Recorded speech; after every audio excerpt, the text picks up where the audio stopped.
Sénégal, bonjour. À la une de l'Observateur, l'Obs, le rappel à Dieu de Jimmy Mbaye. En tout cas, le journal du groupe Futur Média de révéler la musique, la musique perd une icône. Adieu, adieu Jimmy. C'est ce que relève l'Observateur, l'Obs. Le journal d'ajouter le guitariste du Super Étoile s'est éteint cette nuit à Dakar, la capitale. Donc, l'information capitale dans cette histoire, c'est de nous dire que le monde de la culture et des arts est en deuil avec le rappel à Dieu de Jimmy Mbaye du Super Étoile. Et l'Observateur, l'Obs, de retenir ainsi la musique perd une icône. Au même moment, Libération de s'intéresser au suicide d'un étudiant à l'université Gaston Berger de Saint-Louis. Pourquoi faire? Pour révéler aux origines d'une tragédie. En tout cas, Matar Diagne, puisque c'est de lui qu'il s'agit, dans une lettre posthume, a tenu à dire la douleur physique, ce n'est rien, mais celle du cœur est infernale. La fois où j'ai eu à me confesser, mes confessions ont été exposées en public. Et ce que rend public l'Observateur, l'Obs, gravite autour de sa pendaison, la pendaison de Matar Diagne, où l'étudiant de l'université Gaston Berger de Saint-Louis qui s'est suicidé dans sa chambre. Bon, la découverte du corps sans vie, l'enquête de voisinage, la maladie de sa mère, le temps qu'il passait à écrire, ajoute toujours Libération ce matin à lire dans le journal ce que révèle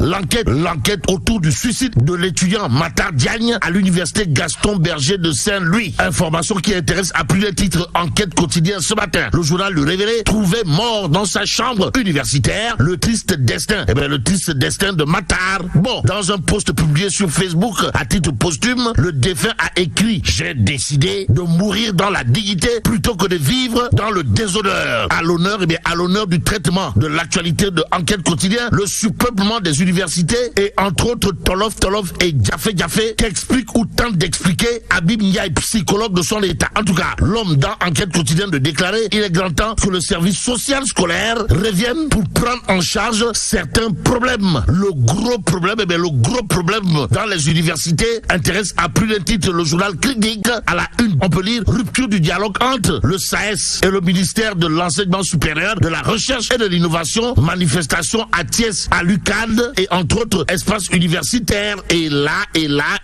les universités chopent le virus de la contestation. Révèle bien entendu Critique. La critique étant aisée, mais l'art difficile certes. Le journal piloté par Papsar, mon confrère, de souligner en entendant les syndicats du moyen secondaire et de l'élémentaire dans l'enseignement supérieur, le dialogue est interrompu entre le SAES et le ministère de l'Enseignement supérieur, de la Recherche et de l'Innovation, dirigé par le docteur Abdourahmane Diouf. Bon, chez les étudiants, les pensionnaires de l'université Iba Der Thiam de Thiès Benedek Ndialigar ont manifesté hier pour exiger Raking Tak Taf et Jody la livraison Keng des chambres à l'instar de leurs camarades de l'université Hassan Sek de Ziguinchor. Note bien entendu Critique, le journal de nous apprendre à l'université Cheikh Anta Diop de Dakar, les bourses sont à l'origine des manifestations. Manifestement, il y aurait un gros souci à propos de monsieur le ministre des Finances et du Budget. Si on en croit Critique, qui aujourd'hui cherche à savoir, histoire de faire savoir, fake news sur l'argentier de l'État. Mais qui en veut? Qui en veut au ministre des Finances et du Budget, Cheikh Diba? Bon, Cheikh Diba, qui fait débat, Ngapatingo Loli et Sambata Ndiaye Akbademba ou pas. En tout cas, le Dakarois quotidien barre également ça d'une interrogation, Kourou Baïfal et Molde Borid, à savoir, affaire de 8 milliards de francs CFA, le ministère des Finances fait l'objet de convoitise. Qui veut liquider Cheikh Diba? En tout cas, Tribune quotidien pour sa part de nous livrer les propos aux allures de bombes à fragmentation. Signé Cheikh Diba sur justement les révélations de Pape Sané. Comprenez? Je n'accepterai pas, alors là, pas du tout que le président Diomaye ait plus de valeur que moi. Bon, lui, c'est Cheikh Diba qui, d'après Tribune quotidien, n'a pas manqué de dire à haute et intelligible voix, il peut avoir toutes les valeurs du monde, mais je n'accepterai pas qu'il ait plus que moi. Il en est de même pour le premier ministre Ousmane Sonko. Martel Cheikh Diba nous livre Tribune quotidien ce matin. L'autre journal qui s'intéresse à l'actualité autour de Sawai, c'est Direct News, le journal de révélé, affaire des 8 milliards livrés à la vindicte populaire, le ras-le-bol, pour ne pas dire le crachat du ministre Cheikh Diba. Ainsi, Daoul Chow, billettiste de Direct News, d'expliquer Cheikh Diba fait parler de lui. Il est attaqué de toutes parts sur les réseaux sociaux. Serait-il affecté par ce lynchage et lié à l'affaire soi-disant des 8 milliards entre une banque et un homme d'affaires sénégalais? Voilà l'interrogation du billettiste de Direct News, Daoul Chow. En tout cas, dédié, quoi qu'il en soit, au détour de la prière, il a craché ses vérités. En tout état de cause, cette cette affaire continue, d'après toujours Daoud Cho, biétiste de Direct News, de faire débat. Un débat qui intéresse à plus de titres le point actu quotidien. Le journal, en tout cas, de noter affaire des 8 milliards, chèque Diba. Le gros malaise. Bon, le ministère des Finances fait l'objet de nombreuses convoitises. Le débat est là, dira en tout cas chèque Diba. L'homme a, d'après toujours le point actu, soutenu la main sur le cœur avant de dire à haute intelligible voix, nous n'accepterons pas que le président ou le premier ministre ait plus de valeur que nous. Bon, l'affaire est entre les mains de la justice, dira également chèque Diba nous livre le point actu ce matin. Ce matin, le quotidien, en tout cas, pour ce qui relève de la non-publication du rapport d'audit de révéler les mauvais comptes, les mauvais comptes de l'État. Et en l'État, le journal du groupe Avenir Communication de souligner un malaise chez les magistrats et au sein du gouvernement.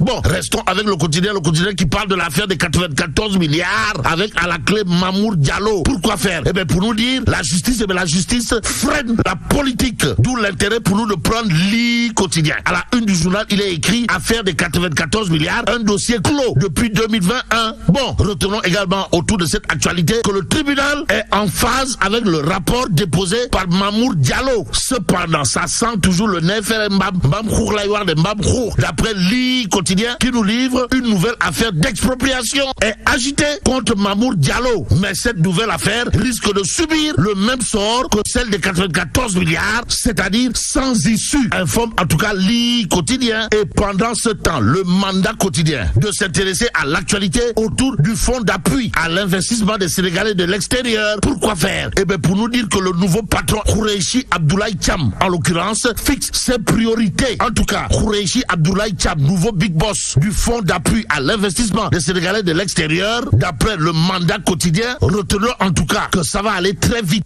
et bien dans le Djibouti. Au même moment, le point info d'annoncer une bonne nouvelle, pour ne pas dire une grande nouvelle. De quoi s'agit-il exactement? Ouais, eh bien, de Maguette Sène, où le député maire de Malicounda, à la tête d'un nouveau parti politique. Waouh. En tout cas, Maguette Sène plébiscité révèle le point info avant de renseigner Adès change de nom et devient la marche des territoires Andnaoulé.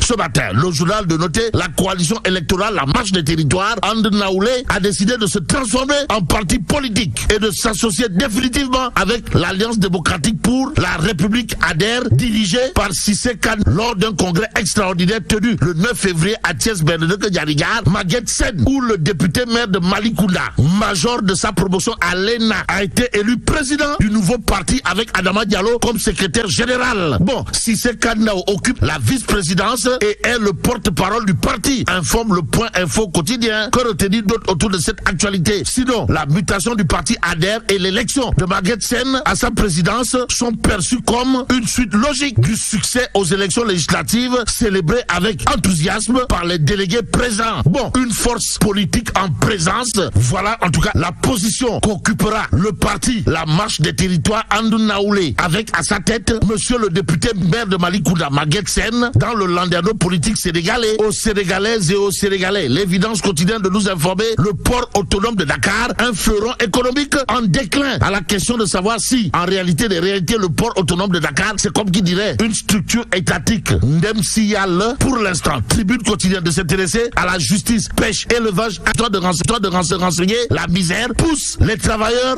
dans la rue. Bon, ruer dans les brancards, voilà ce que feront les travailleurs au regard de la situation carabinée de chez carabinée de l'heure, d'après tribune quotidienne. Ce matin, il conviendrait de terminer avec la dépêche républicaine. À la une du journal, on peut lire conséquences de la campagne arachidière désastreuse. La période de soudure pourrait intervenir dès le mois d'avril. Et là, mais la tchedong de Allah. Bon.